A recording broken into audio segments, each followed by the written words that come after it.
എറണാകുളം തൃപ്പൂണിത്തുറയിലെ വിദ്യാർത്ഥിയുടെ ആത്മഹത്യയിലെ റാഗിംഗ് പരാതിയിൽ അന്വേഷണം ആരംഭിച്ച പുത്തൻകുരിശ് പോലീസും. ആരോപണ വിധേയർ പ്രായപൂർത്തിയാകാത്തവരായതിനാൽ കേസ് രജിസ്റ്റർ ചെയ്യാതെയാണ് അന്വേഷണം നടത്തുന്നത്. പരാതിയിൽ മിഹിറിന്റെ സഹോദരന്റെ മൊഴിയെടുത്തു. സ്കൂൾ മാനേജ്മെന്റിന്റെയും കുട്ടികളുടെയും മൊഴി ഉടൻ രേഖപ്പെടുത്തും.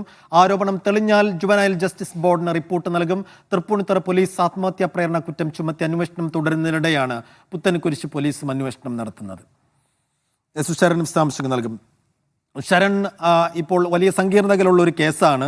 ഇതിനകത്ത് പോലീസ് അന്വേഷണത്തിനും നിരവധി പരിമിതികളുണ്ട്. 15 വയസ്സിന് താഴെയുള്ളവരാണ് ഈ ആരോപിതരായ വിദ്യാർത്ഥികളൊക്കെ. ആ നിലയ്ക്ക് എത്ര കണ്ട് ശ്രദ്ധയോടും സൂക്ഷ്മതയോടും കൂടിയാണ് ഇപ്പോൾ പുത്തൻകുരിശ് പോലീസിന്റെ അന്വേഷണം നടക്കുന്നത്? തുടർ നീക്കങ്ങൾ എങ്ങനെയായിരിക്കും? സൈഫുദ്ദീൻ, വളരെ സൂക്ഷ്മതയോട് കൂടിയാണ് ഇപ്പോൾ ഈ അന്വേഷണം നടക്കുന്നത് എന്നുള്ളതാണ് ശ്രദ്ധേയം. നേരത്തെ ഈ സംഭവവുമായി ബന്ധപ്പെട്ട് കേസെടുത്ത് അന്വേഷണം ആരംഭിച്ചിരുന്നത് തൃപ്പൂണിത്തുറ പോലീസാണ്. ഹിൽ പാലസ് പോലീസ് പ്രധാനമായും അസ്വാഭാവിക മരണത്തിനാണ് കേസെടുത്ത് അന്വേഷണം ആരംഭിച്ചത്. എന്നാൽ കഴിഞ്ഞ ദിവസം ആത്മഹത്യാ പ്രേരണക്കുറ്റം ചുമത്തിക്കൊണ്ട് കോടതിയിൽ റിപ്പോർട്ട് നൽകുകയും ചെയ്തിരുന്നു.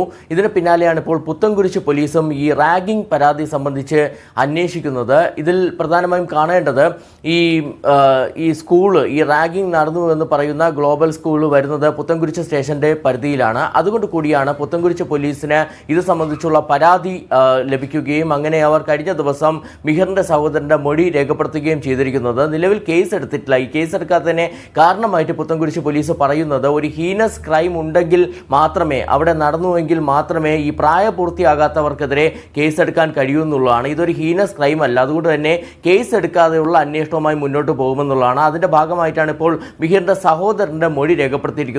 ഇനി ഈ സ്കൂൾ മാനേജ്മെന്റിന്റെയും ഒപ്പം തന്നെ അധ്യാപകരുടെയും ആരോപണ വിധേയരായിട്ടുള്ള പ്രായപൂർത്തിയാകാത്ത കുട്ടികളുടെയൊക്കെ മൊഴി രേഖപ്പെടുത്തേണ്ടതുണ്ട്. അങ്ങനെ മൊഴി രേഖപ്പെടുത്തിയ ശേഷം ഈ ആരോപണം തെളിയുകയാണെന്നുണ്ടെങ്കിൽ അത് ജുവനൈൽ ജസ്റ്റിസ് ബോർഡിന് അന്വേഷണ റിപ്പോർട്ട് കൈമാറും എന്നുള്ളതാണ് പോലീസ് അറിയിക്കുകയും ചെയ്യുന്നത്. എന്തായാലും അതിനുശേഷമുള്ള തുടർ നടപടികൾ സ്വീകരിക്കുക ജുവനൈൽ ജസ്റ്റിസ് ബോർഡായിരിക്കും. നിലവിൽ കേസ് എടുക്കാതെ അന്വേഷണം നടത്തുന്നു എന്നുള്ളതാണ് ഏറ്റവും പ്രധാനം. നമുക്കറിയാം, ഒരു വശത്ത് തൃപ്പൂണിത്തുറ പോലീസിന്റെ അന്വേഷണം കാര്യമായി തന്നെ നടക്കുന്നുണ്ട്. അവർ സ്കൂൾ മാനേജ്മെന്റിന്റെ അടക്കം മൊഴിയൊക്കെ നേരത്തെ രേഖപ്പെടുത്തുകയും ചെയ്യുന്നു. ഇതിന് പിന്നാലെയാണ് ഇപ്പോൾ പുത്തൻകുരിശ് പോലീസ് വലിയ രീതിയിലുള്ള അന്വേഷണത്തിലേക്ക് കടന്നിരിക്കുന്നത്.